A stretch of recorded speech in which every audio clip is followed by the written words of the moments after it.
দেখুন, আপনারা ইতিমধ্যেই জেনে গেছেন যে দলের একাংশের বিরুদ্ধে ভুল কাজ বা অনৈতিক কাজ জোর করে চাপিয়ে দেওয়ার অভিযোগ তুলে বড় চেয়ারপারসনের পর থেকে তার ইস্তফাপত্র পাঠিয়ে দিয়েছেন দেবলীনা বিশ্বাস। এই মুহূর্তে তিনি স্টুডিওতে আছেন এবং অভিষেক বন্দ্যোপাধ্যায়ের কোম্পানি এবং পরিবারের সদস্যদের যে একাধিক ঠিকানায়, আবার বলছি 17টা নোটিশ কলকাতা পুরসভা পাঠিয়েছে, যার প্রত্যেকটা আমাদের হাতে আছে, তার মধ্যে 14টা গেছে দেখছি 9 নম্বর বড় এলাকা।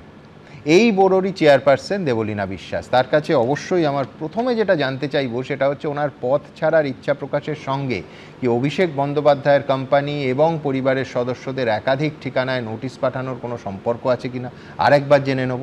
এবং অবশ্যই তিনি অভিযোগ করেছেন, গতকালই করেছেন, যে ওনার কাছে দলের দিক থেকে প্রেশার এসছে যে এই নোটিশ পাঠানোটা কেন হলো, কিভাবে হলো, কে করলো, তাকে সাসপেন্ড করতে হবে চেয়ারপারসনকে। আমি একটু আপনার কাছে বিষয়টা জানতে চাই, কি হলো?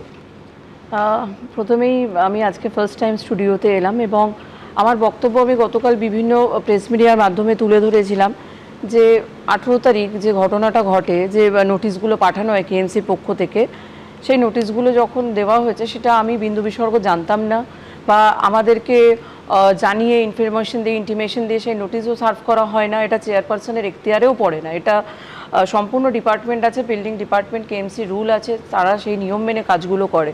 কিন্তু যেদিন 18 তারিখ এই নোটিশটা সার্ভ করা হলো, আমি সেই নোটিশ সার্ভের ব্যাপারটা প্রথমে জানতে পারলাম আপনার হচ্ছে থ্রু মিডিয়া, থ্রু প্রেস, যে আমি দেখতে পেলাম ঘটনাটা। কিন্তু যখন ঘটনাটা ঘটলো, ঘটার পর মানে রাত্রির থেকেই আমার কাছে ফোন এলো দলের ভিতর থেকেই যে এই ব্যাপারটা কেন হলো, কী কারণে হলো সেটা দেখে নেওয়ার জন্য।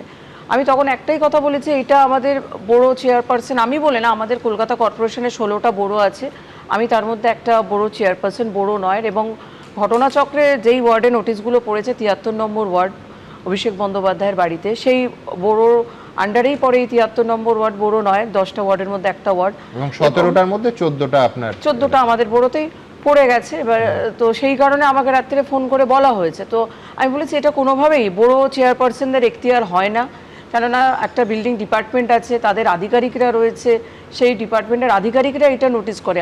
কোথায় নোটিশ দিতে যাবে, কোন বিল্ডিংয়ের প্ল্যান নিয়ে তারা দেখতে যাবে, চেক করতে যাবে, এটা সম্পূর্ণ অফিসারদের ওপর ডিপেন্ড করে, আধিকারিকরা এই ব্যাপারটা দেখে।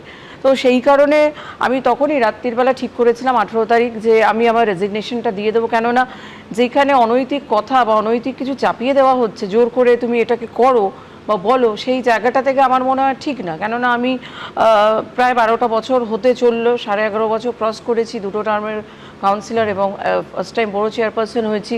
সেই জায়গা থেকে দাঁড়িয়ে আমি দেখলাম যে যখন আমি এতদিন আমার উপর এই প্রেশারটা আসেনি, কিন্তু হঠাৎ করে 18 তারিখ রাত্রিরে বলা হয়েছিল, মানে প্রেশারটা, যে এই নোটিশটা কেন হয়েছে, কি কারণে এই নোটিশটা হলো, কিভাবে দেওয়া হলো, সেটা তুমি দেখো, তুমি এটার এগেনস্টে তুমি ব্যবস্থা নাও।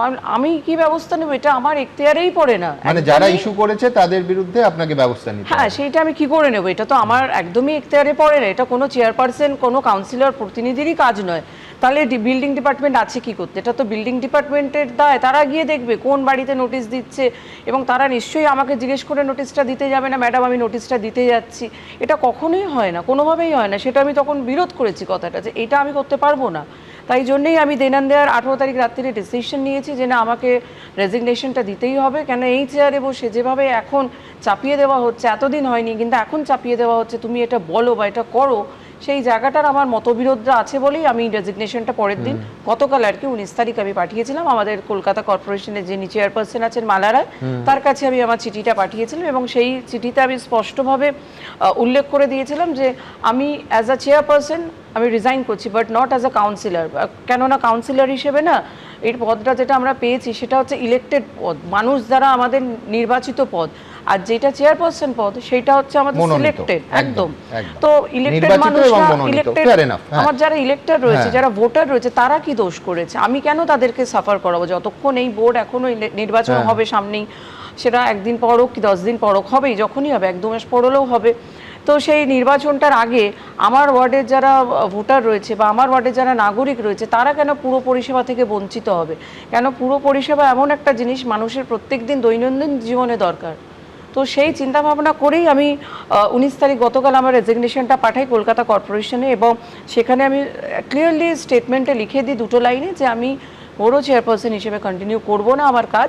আমি অ্যাজ আ কাউন্সিলর আমার ওয়ার্ডের যেরকম 8-5টা সাধারণ কাউন্সিলর কাজ করে, আমি আমার ওয়ার্ডের ভোটারদের জন্য কাজ করব, নাগরিকের জন্য কাজ করব, এলাকাবাসীর জন্য কাজ বেশ, করব। আমার দুটো স্পেসিফিক প্রশ্ন আছে। এক হচ্ছে যে আপনি কালকে আমার সহকর্মীকেও বলছিলেন যে চাপিয়ে দেয়া হয়েছে, কিন্তু নিঃসন্দেহে এই শব্দটার মধ্যেই এমন আছে আপনার থেকে নিশ্চয়ই পদে ওজনে বা পদাধিকারে বড় কেউই চাপিয়ে দিতে পারে, কিন্তু আপনি বলছেন না যে কে ফোন করেছিল বা কারা ফোন করেছিল, কেন? দেখুন, সেটা আমি বলতেও চাই না, কিন্তু দলের ভিতর থেকেই ফোন এসছে এবং 18 তারিখ রাত্রিরেও ফোন এসছে। কালকে যখন আমি রেজিগনেশন, নিঃসন্দেহে আপনার থেকে বড় পদাধিকারী, হ্যাঁ পদাধিকারী আমার ওপরেই আছে যারা, এবং সেই জায়গাটায় 19 তারিখ সকালেও আমার কাছে ফোন এসছে, কিন্তু অদ্ভুতভাবে আমি যখন গতকাল রেজিগনেশনটা দিয়ে দিলাম তারপর থেকে আর কোনো ফোন নেই।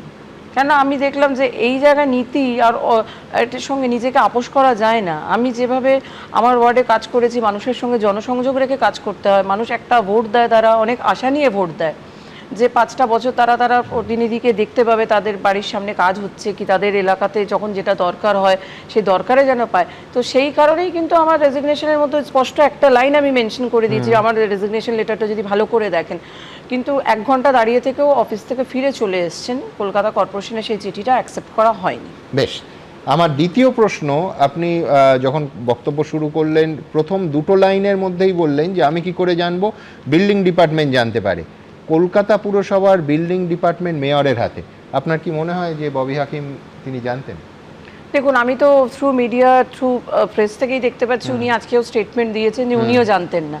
আমি তো একটা বড় চেয়ারপারসন এবং আমি অনেক নিচের লেভেলে আছি, আমার উপরে আরও আধিকারিকরা মানে পদ রয়েছে, যেমন হচ্ছে আপনার এমআইসি পদ রয়েছে, তার উপরে মাননীয় মহানাগরিকের পদ রয়েছে, ও মাঝখানে ডেপুটি মেয়রও আপনি তো রয়েছে। দুটো টার্মের, আমি বলছি যে অফিসাররা কাজ করছেন, এমআইসি জানে না বা বিল্ডিং ডিপার্টমেন্ট জানে না, বিল্ডিং ডিপার্টমেন্ট যার হাতে তিনি জানেন না, এইভাবে কাজ হয় পুরসভায়?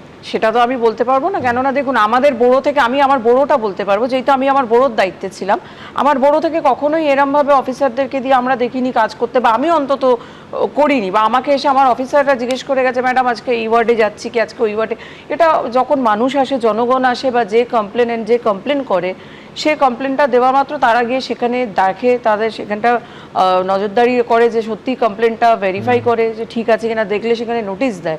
তো সেই ক্ষেত্রে কিন্তু আমাদেরকে জিজ্ঞেস করে তারা কিন্তু যায় না, তারা গিয়ে আমাকে জিজ্ঞেস করে না যে ম্যাডাম আমি যাবো, এটা আমার বলে না। আইনত তার কোনো প্রয়োজন না, নেই। আইনত সেটা দরকারও পড়ে না, আইন সেটা কখনো পারমিটও করে না আমাদের।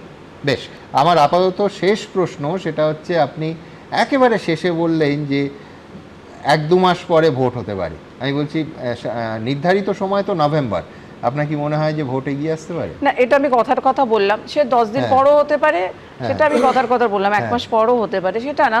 কিন্তু মানুষকে বঞ্চিত করা, এই যে পুরো পরিষেবাটা, বাড়ির সামনে থেকে ময়লা উঠলো কিনা, কলে পরিশ্রুত পানীয় জল পাচ্ছে কিনা, যে রাস্তায় যে স্ট্রিট লাইটসগুলো রয়েছে ঠিকঠাক ফাংশনিং করছে কিনা, এই পরিষেবাগুলো থেকে যেন আমার অঞ্চলের, যে আমাকে যারা আশীর্বাদ করেছেন, তারা নির্বাচিত করেছেন, একটা আশা ভরসা নিয়েই তারা মনে হয় জনপ্রতিনিধিদের নির্বাচিত করে। আমি আপনার সঙ্গে 100% একমত, কিন্তু কথা হচ্ছে যে আমাদের এই রাজ্যে এমন পুরসভা আছে, আপনি জানবেন একাধিক, ধরুন হাওড়া প্রায় 9 বছর, 8.5 বছর অ্যাডমিনিস্ট্রেটর বসিয়ে চলছে, যেখানে নির্বাচন হয় না, প্রায় আমাদের কলেজ ইউনিয়নের মতো অবস্থা, সেখানে আরও খারাপ।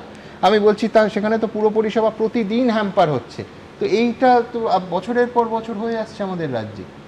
নিশ্চয়ই, সেটাও আমরা দেখেছি যে একদমই আমাদের পাশের যেটা একটা জেলা, ব্রিজ টপকালি গঙ্গার এপার আর ওপার, সেখানেও এই ঘটনা ঘটেছে যে দীর্ঘদিন সেখানে পৌর বোর্ড নেই, সেখানে কাজ হয়নি ঠিক করে, মানুষজন সেটা তাদের বারংবার অভিযোগগুলো টিভির মাধ্যমেই দেখেছি। বর্ষাকালে তাদের কতটা কষ্ট পেতে হয়েছে, রাস্তায় জল জমেছে, একদম আমরা প্রেসের মিডিয়াতেই থ্রুতে দেখেছি। কিন্তু মানুষকে যাতে কষ্ট না দিতে হয়, সেই জন্যই তো মানুষ ভোট দিয়ে তাদের আগামী দিনের জনপ্রতিনিধিকে নির্বাচিত করে।